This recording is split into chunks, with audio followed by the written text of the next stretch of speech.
बिहार की पूरी राजनीति ही 3 दलों के इर्द गिर्द सिमटी हुई थी और जिसमें कभी कभी कांग्रेस अपनी हिस्सेदारी की तलाश करती थी।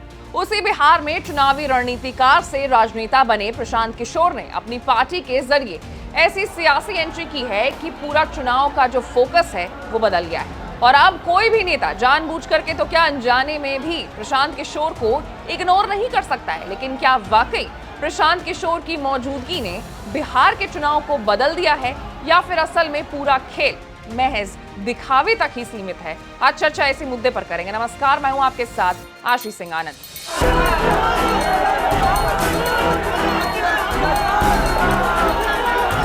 दरअसल प्रशांत किशोर जब तक चुनावी रणनीतिकार थे, हर दल उन्हें हाथों हाथ लेने को तैयार रहता था।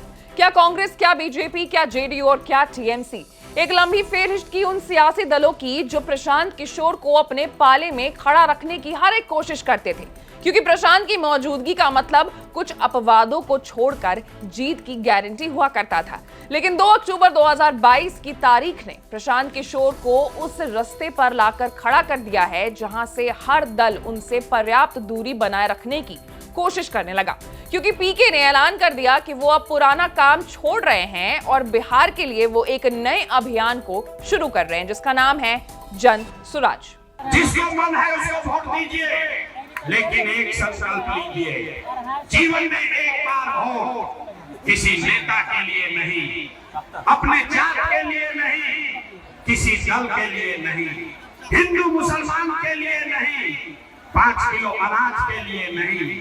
संकल्प लीजिए, जीवन में एक बार वोट अपने अपने बच्चों के लिए देना है, अपने बच्चों के पढ़ाई और रोजगार के लिए देना है। पदयात्रा से शुरू हुआ यह अभियान अब एक राजनीतिक दल में तब्दील हो चुका है, जिसने बिहार की 243 सीटों पर खुद के दम पर चुनाव लड़ने का फैसला किया है और इसके सूत्रधार वही प्रशांत किशोर हैं, जो बिहार में असंभव को भी 10 साल पहले संभव कर चुके हैं और सियासी दुश्मन रहे लालू नीतीश को एक मंच पर लाकर बिहार की राजनीति में एक नया अध्याय जोड़ चुके हैं। लेकिन अब जब वक्त उनका है तो खुद के लिए उनकी जो रणनीति है वो पहले के मुकाबले और भी घातक और भी मारक साबित होती नजर आ रही है। वो बिहार में बदलाव की बात कर रहे हैं, शराबबंदी कानून को खत्म करने से लेकर के बच्चों की दवाई पढ़ाई की बात कर रहे हैं, पलायन रोकने, किसानों की आमदनी बढ़ाने, बुजुर्गों को पेंशन देने, महिलाओं को कम ब्याज पर कर्ज देने जैसी लोक लुभावन बातें भी कर रहे हैं। लेकिन क्या बिहार इस बात के लिए तैयार है?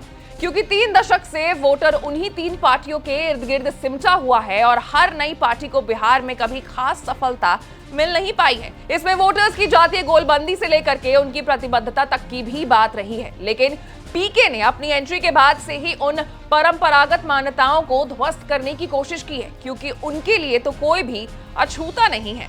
वो नीतीश कुमार से अपने व्यक्तिगत रिश्तों को छुपाते भी नहीं है, लेकिन बात बिहार की हो तो नीतीश पर हमला करने में कोई कसर भी नहीं छोड़ते।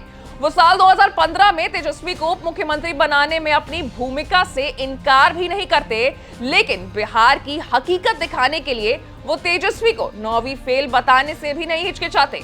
वो प्रधानमंत्री नरेंद्र मोदी के साथ अपनी दोस्ती को भी नहीं छुपाते हैं, लेकिन जब बात बिहार की आती है तो वो बीजेपी के नेताओं के भ्रष्टाचार उजागर करने में भी कोई कसर छोड़ते नहीं है। वो कांग्रेस के रिवाइवल का प्लान बताने से भी नहीं कतराते, लेकिन बिहार में वो राहुल गांधी को भी आईना दिखाने से परहेज नहीं करते हैं। ऐसे में हर दल से दोस्ती के बावजूद बिहार के चुनावी समर में उतर रहे प्रशांत किशोर ने अपने सियासी दुश्मनों की नई फौज खड़ी कर ली है, जो उन्हें सियासी तौर पर खारिज करने की कोशिश तो कर रहे हैं, लेकिन कर नहीं पा रहे हैं, क्योंकि पहले 2 साल की पदयात्रा, फिर एक नई पार्टी और उसके बाद बिहार के गांव से लेकर के सड़क तक पर पीके की मौजूदगी ने उन्हें चुनाव का फोकस पॉइंट बना दिया है, जिसकी बात के बिना बिहार की हर चुनावी बात अधूरी रह जाती है। ऐसे माहौल के बीच हर जिले के स्थानीय मुद्दों के साथ स्थानीय बोली में उनका लोगों से बात करना, लोगों से खुद को जोड़ना और रोजी रोजगार जैसे मुद्दों पर शिक्षा की तरजीह ने उन्हें एक ऐसी लीग में खड़ा कर दिया है जिनकी खींची लकीर पर बात करना अब सारे दलों के लिए मजबूरी बन गई है। बाकी प्रशांत किशोर इस चुनाव में कितनी सीटें जीतेंगे, कितने वोट लाएंगे, किसको फायदा पहुंचाएंगे, किसका नुकसान करेंगे, ये बात की बात है। जितने आंकड़े, जितने जातीय समीकरण, जितने मुद्दे और दलों के लोगों को पता है, उन आंकड़ों को प्रोसेस करने में उनके साथ खेलने में प्रशांत किशोर उस्ताद है। ऐसे में बिहार की जातीय जनगणना से निकले आंकड़ों के बाद उनके उम्मीदवारों का चयन हर उस खांचे में फिट बैठेगा ही बैठेगा, जिसको लेकर के पीके से अक्सर सवाल किए जाते थे। ऐसे में अभी सारी दिलचस्पी प्रशांत किशोर के उम्मीदवारों के ऐलान पर भी है, जिसके लिए वो पहले ही कह चुके हैं कि 150 सीटों पर उनके उम्मीदवार महिला, मुसलमान और अति पिछड़ा वर्ग से होंगे। बाकी उम्मीद तो पीके से उन सवर्ण वोटर्स को भी है जो पिछले 36 साल से एक अदद सवर्ण मुख्यमंत्री की तलाश में है। अभी के लिए शुक्रिया। आप देखते रहिए एबीपी लाइव।